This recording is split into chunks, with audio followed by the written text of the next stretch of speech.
Hello aspirants, welcome to AKSIS academy daily current affairs. So నిన్న మనము yoga day గురించి తెలుసుకున్నాం. అందులో which of the following does not form the 6 systems of Indian philosophy. నిన్న మనం ఇవన్నీ చూసాం కదా, వేదాంత, మీమాంస, న్యాయ, వైశేషిక. అందులో లోకాయత, కాపాలిక ఇవి ఉండవు. So they are they are not philosophies actually. Kapalika is something entirely different. ఇక ఈరోజు టాపిక్ వచ్చేసి వరల్డ్ ఇన్వెస్ట్మెంట్ రిపోర్ట్, ప్రపంచ పెట్టుబడుల నివేదిక 2025. ఈ ప్రపంచ పెట్టుబడుల నివేదికకి సంబంధించి ఒక ఇంట్రెస్టింగ్ థింగ్ చెప్పుకోవాలి. ఇది బేసికల్గా ఏం చెప్తుందంటే, ప్రపంచ దేశాల్లో FDI అంటే విదేశీ ప్రత్యక్ష పెట్టుబడులు ఎట్లా వస్తున్నాయని చెప్తుంది.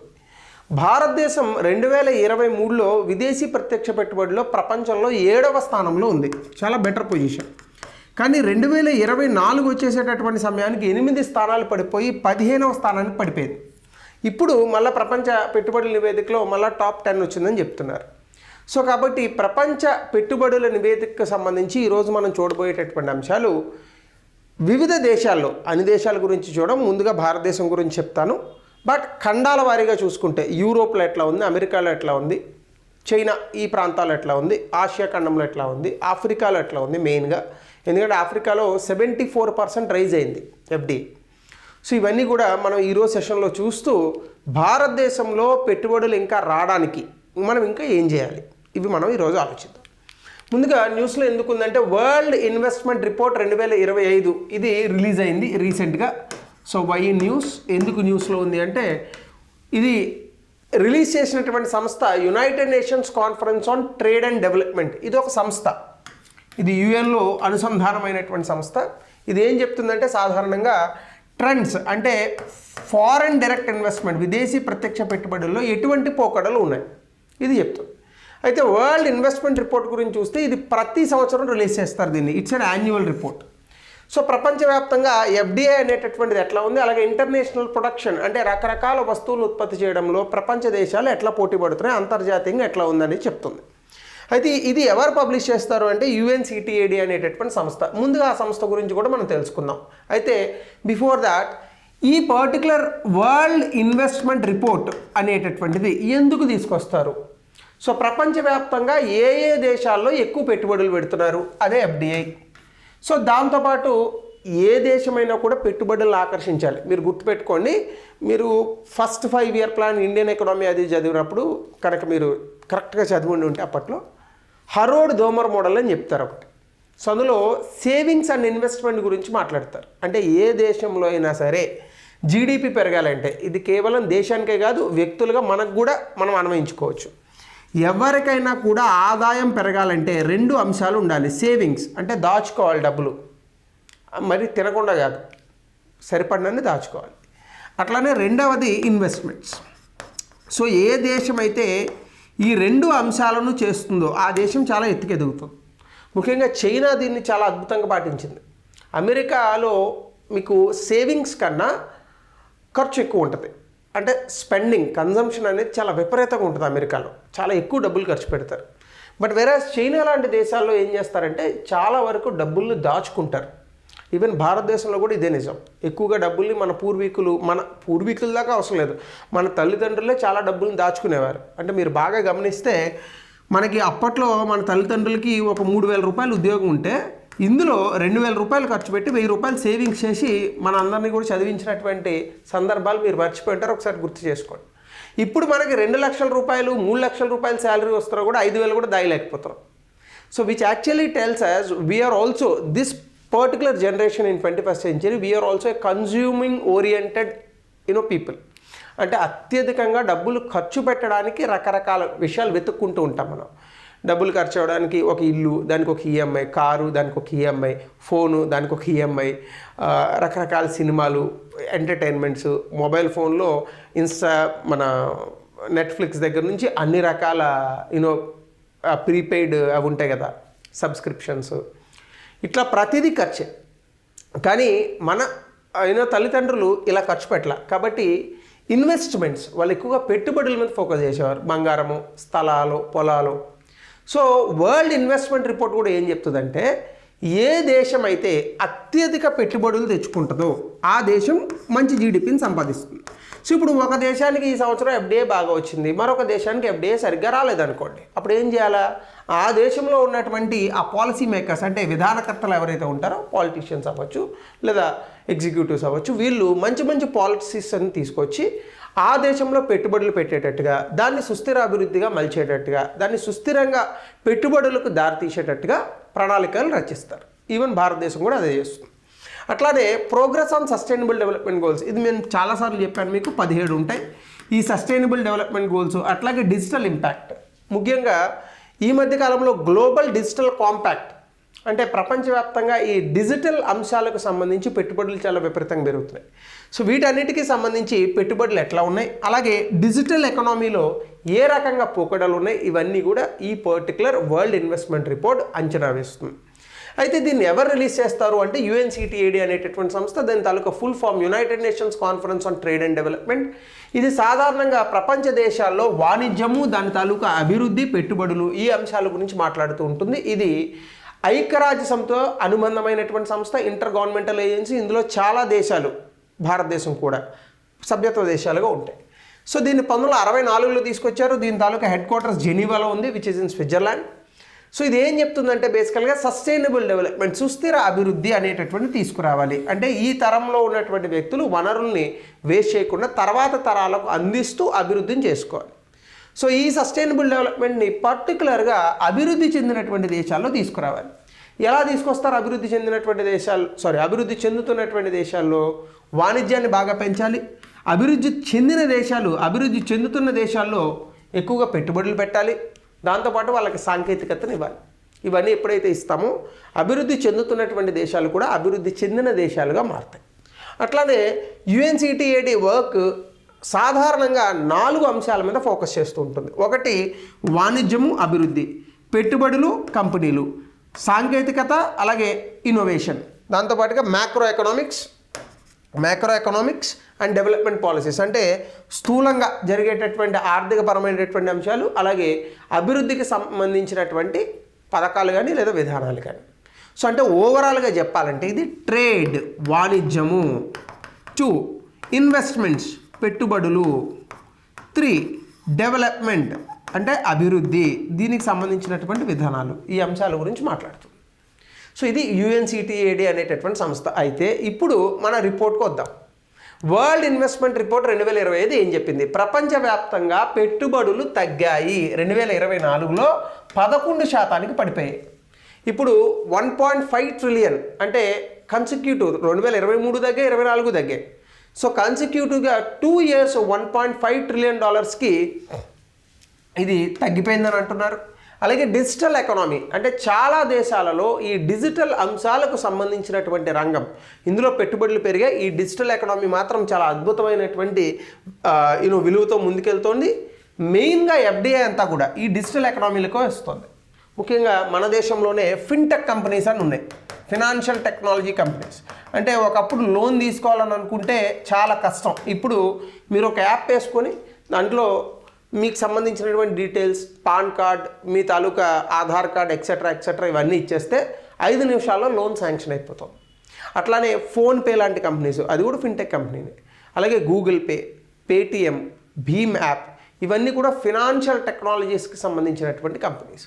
ఈ కంపెనీస్లో అత్యధికంగా పెట్టుబడులు జరుగుతున్నాయి. ఈవెన్ డిజిటల్కి సంబంధించి ఎక్కువగా డిజిటల్ రంగాలలో అద్భుతమైనటువంటి పెట్టుబడులు వస్తున్నాయి. అట్లానే సస్టైనబుల్ డెవలప్మెంట్ గోల్స్ అంటే ఈ సుస్థిర అభివృద్ధికి చెందినటువంటి రంగాలు అంటే లైక్ రెన్యూబుల్ ఎనర్జీ, పునరుత్పాదక శక్తి, వాటర్, క్లీన్ ఎనర్జీస్, ఈ రంగాలలో దాదాపుగా 25 నుంచి 33% తగ్గిపోయాయి పెట్టుబడులు. అలాగే అభివృద్ధి చెందినటువంటి దేశాల్లో చాలా అన్ఈవెన్ గెయిన్స్ ఉన్నాయని చెప్తుంది. ముఖ్యంగా ఆఫ్రికాలో FDI 75% పెరిగింది. ఆసియాన్ అంటే మనం కాకుండా మన పక్కన ఉన్నటువంటి దేశాలు, ఈ Cambodia, Laos, Malaysia, south Korea, వీళ్ళు ఉన్నారు చూడండి, వాళ్ళు అక్కడ 10% పెరిగాయి.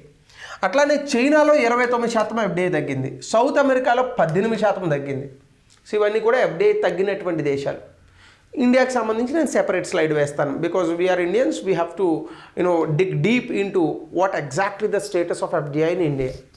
అలాగే మనం కనుక చూస్తే ఇన్ఫ్రాస్ట్రక్చర్ ఫినాన్స్ కొలాప్స్ అంటే మౌలిక సదుపాయాల్లో పెట్టేటటువంటి డబ్బులు. ఇక్కడ ఇంటర్నేషనల్ ప్రాజెక్ట్ ఫినాన్స్ అని ఒకటి ఉంది. ఇందులో 26% ఇన్ఫ్రాస్ట్రక్చర్కి సంబంధించి తగ్గాయట. అంటే infrastructure anything like buildings or roads, ports, airports, anything, ఈ మౌలిక సదుపాయాల కల్పనకు సంబంధించి, అవస్థాపన సౌకర్యాలకు సంబంధించి 26% పెట్టుబడులు తగ్గిపోయాయి. అంటే the world's investment is actually declining. The only sector which is booming is digital economy. Digital economy తక్క, సినిమా ఉంటుంది పతి ప్రాణము దక్క అన్నట్టు, డిజిటల్ ఎకనామీ తప్ప మిగతా అన్ని రకాల సెక్టార్స్లోని కూడా when comes to the investments they are coming down. But ఆఫ్రికాలో మైనింగ్ చాలా అద్భుతంగా జరుగుతోంది. And because of that mining చాలా ఎక్కువ పెట్టుబడులు వెళ్తున్నాయి. ఘానాలో మీకు సంబంధించినటువంటి గోల్డ్ మైనింగ్ కానీ, జాంబియాలో కాపర్ మైనింగ్ కానీ, కాంగోలో డైమండ్స్ మైనింగ్ కానీ. So they are so many minings are happening in Africa. ఆ కారణంగా ఎఫ్డిఐలు పెరుగుతున్నాయి. అట్లానే మీరు చూస్తే rise in geopolitical risk, ముఖ్యంగా ఈ మధ్యకాలంలో ట్రంప్ వచ్చిన తర్వాత ఈ యొక్క వాణిజ్యానికి సంబంధించి వాణిజ్య యుద్ధాలు మొదలుపెట్టింది అమెరికా. కెనడా, జపాన్ అన్ని దేశాలపైన విపరీతమైనటువంటి పన్నులు వేసింది. రిటాలియేషన్గా మిగతా దేశాలు కూడా తిరిగి పన్నులు వేస్తున్నాయి. ఈవెన్ చైనా అయితే చాలా రిటాలియేట్ చేసింది.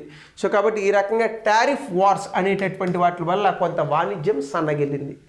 అట్లానే shift to near shoring, MNE companies ఏవైతే ఉన్నాయో డొమెస్టిక్ అండ్ రీజనల్ ఇన్వెస్ట్మెంట్స్ మీద ఎక్కువగా ఫోకస్ చేస్తున్నాయట సప్లై చైన్ డిస్ట్రప్షన్స్ వల్ల. అంటే బయట దేశాల్లో పెట్టుబడులు పెట్టేకునే కన్నా ఈ యొక్క మల్టీనేషనల్ ఎంటర్ప్రైజెస్ కంపెనీస్ లాంటివి విత్ ఇన్ దైర్ కంట్రీ, వాళ్ళ దేశం లోపలే ఎక్కువగా పెట్టుబడులు పెట్టేటటువంటి ప్రయత్నాలు చేస్తున్నారు.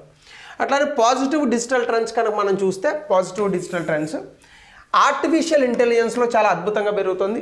Again it's a digital economy. అలాగే డేటా సెంటర్స్, సెమీ కండక్టర్స్, వీటన్నిటిలోని కూడా చాలా అద్భుతమైనటువంటి ట్రెండ్స్ ఉన్నాయి. అదే మీకు ఇప్పుడు చెప్పింది. ఎఫ్డిఐలో ముఖ్యంగా AI, cloud computing, anything which is related to digital, ఈ డిజిటల్ సెక్టార్లో మనకి చాలా అద్భుతమైన పాజిటివ్ గ్రోత్ ఉంది. ఆఫ్రికాలో 75% పెరిగాయి. ఈజిప్ట్లో ఏకంగా $35 బిలియన్ వచ్చాయట. మెగా ప్రాజెక్టులు కొన్ని వచ్చాయి ఈజిప్ట్లో. సో దీని కారణంగా ఇన్వెస్టర్ కాన్ఫిడెన్స్ ఇన్ ఆఫ్రికా పెరుగుతుంది. మరొకసారి ఆఫ్రికా తన తాలూకా పాత రోజుల్లో ఏ విధంగా అయితే చాలా గొప్ప గొప్ప రాజ్యాలుగా ఉందో, ఈజిప్ట్ చాలా గొప్ప రాజ్యం ఒకప్పుడు. మనకి ఇండస్ వ్యాలీ సివిలైజేషన్ ఉన్నప్పుడు ఈజిప్ట్ చాలా అద్భుతంగా ఎక్కువ సంపదతో ఉండేదట. సో అలాంటి ఫార్చ్యూన్స్ మళ్ళీ ఆఫ్రికాకి రావాలి అంటే ఎఫ్డిఐ పెరగాలి. అట్లానే ఇందాక చెప్పినట్టుగా ఏషియన్ ఇండియాలో మనకి బాగానే వస్తున్నాయి. ముఖ్యంగా మ్యానుఫ్యాక్చరింగ్ సెక్టార్లో, ఎలక్ట్రిక్ వెహికల్స్, డిజిటల్ సెక్టార్లో చాలా అద్భుతంగా మనకి పెట్టుబడులు వస్తున్నాయి. దీనికి సంబంధించి కనుక మీరు చూస్తే నెగిటివ్ ట్రెండ్స్ కూడా ఉన్నాయి మనకి. సస్టైనబుల్ డెవలప్మెంట్ గోల్స్ 17 గోల్స్ ఉంటాయి, లైక్ రెన్యూబుల్ ఎనర్జీవి. వీటిల్లో ఒక 33% రెన్యూబుల్ ఎనర్జీలో తగ్గిపోయాయి. అలాగే IPF collapse 26% international project finance, infrastructure గురించి ఇందాక చెప్పాను, ఇందులో తగ్గిపోయాయి. అలాగే జియో పొలిటికల్ ఫ్రాగ్మెంటేషన్, చాలా యుద్ధాలు వస్తున్నాయి. ఇప్పుడు కూడా మళ్ళీ ఇరాన్, ఇజ్రాయిల్ మళ్ళీ కొత్త యుద్ధం ప్రారంభమైంది. అట్లాగే దేశాల మధ్యలో టారిఫ్ వార్స్ జరుగుతున్నాయి. డబ్ల్యూటీఓని ఎవడు పట్టించుకోవట్లేదు. గ్లోబలైజేషన్ చచ్చిపోయింది, ఆల్మోస్ట్ చచ్చిపోయిందని అనకూడదు కానీ దాన్ని ఆ పొజిషన్కి తీసుకెళ్తున్నారు. అలాగే ప్రతి దేశము కూడా బైలేటరల్ రిలేషన్స్, బైలేటరల్ ట్రేడ్ మీద ఎక్కువగా ఫోకస్ పెడుతోంది. డబ్ల్యూటీఓ తాలూకు ఇంపార్టెన్స్ తగ్గిపోతుంది. ఇవన్నీ కూడా ఈ యొక్క జియో పొలిటికల్ ఫ్రాగ్మెంటేషన్లో మనం చెప్పచ్చు. అట్లానే చైనా కూడా ఎఫ్డిఐలో 29% తగ్గిపోయింది. సో దీనివల్ల చైనా చాలా అద్భుతమైనటువంటి మ్యానుఫ్యాక్చరింగ్ సెక్టార్ ఉన్నటువంటి దేశం. సో దీనివలన కూడా కాస్త ఎఫ్డిఐ అనేటటువంటి తగ్గుతోంది. అంటే ప్రపంచ దేశాలు ఏ విధంగా చైనా లాంటి పెద్ద దేశానికి ఎఫ్డిఐ రాకపోతే మిగతా దేశాలకి ఏమొస్తాయి? చైనా మనతో పోలిస్తే చాలా ఎక్కువ ఎఫ్డిఐ వస్తుంది చైనాకి. సో చైనాలోనే 29% డిక్లైన్ ఉందంటే ఇంక మిగతా దేశాల గురించి మీరు ఆలోచించండి. ఇక ఇండియాకి వస్తే కనుక ఇప్పటికీ టాప్ పొజిషన్లోనే ఉన్నాం, కానీ 8 స్థానాలు పడిపోయింది ఇండియా. 7 to 15 పడిపోయింది ఇండియా. కానీ 2024లో $28 బిలియన్ వచ్చాయి. కానీ మీరు ఆలోచించండి, ఈజిప్ట్లో $35 బిలియన్ ఉండి ఇండియాకి $28 బిలియన్ అంటే చాలా తక్కువ కదా. సో ఎక్కడెక్కడ వస్తున్నాయి అంటే సెమీ కండక్టర్స్ ఈ మధ్య ఎక్కువ ఫోకస్ చేస్తున్నాం మనం, అందులో వస్తున్నాయి. ఎలక్ట్రిక్ వెహికల్స్లో వస్తున్నాయి. మళ్ళీ డిజిటల్ ఇండియా ఆర్ డిజిటల్ ఇన్ఫ్రాస్ట్రక్చర్కి సంబంధించిన ప్రాజెక్ట్స్లో వస్తున్నాయి. అలాగే top 5 global hub for green field projects. మనకు సాధారణంగా ఇది ఉంటుంది. They are 2 words which you need to understand. ఒకటి green field and one is brown field. అంటే కలర్ల గురించి ఆలోచించకండి. గ్రీన్ ఫీల్డ్ అంటే ఏవైనా కొత్త ప్రాజెక్టులు ఉంటే వాటిని గ్రీన్ ఫీల్డ్ అంటారు. బ్రౌన్ ఫీల్డ్ అంటే ఏవైనా పాత ప్రాజెక్టులు మళ్ళీ డెవలప్ చేస్తాయి. అంటే ఫర్ ఎగ్జాంపుల్ మీరు ఏదో పడిపోతున్న శిథిలావస్థలో ఉన్న ఇల్లుని తీసుకొని మళ్ళీ కొత్తగా దాన్ని రీమోడల్ చేస్తున్నారనుకోండి, అది బ్రౌన్ ఫీల్డ్ ప్రాజెక్ట్ అవుతుంది.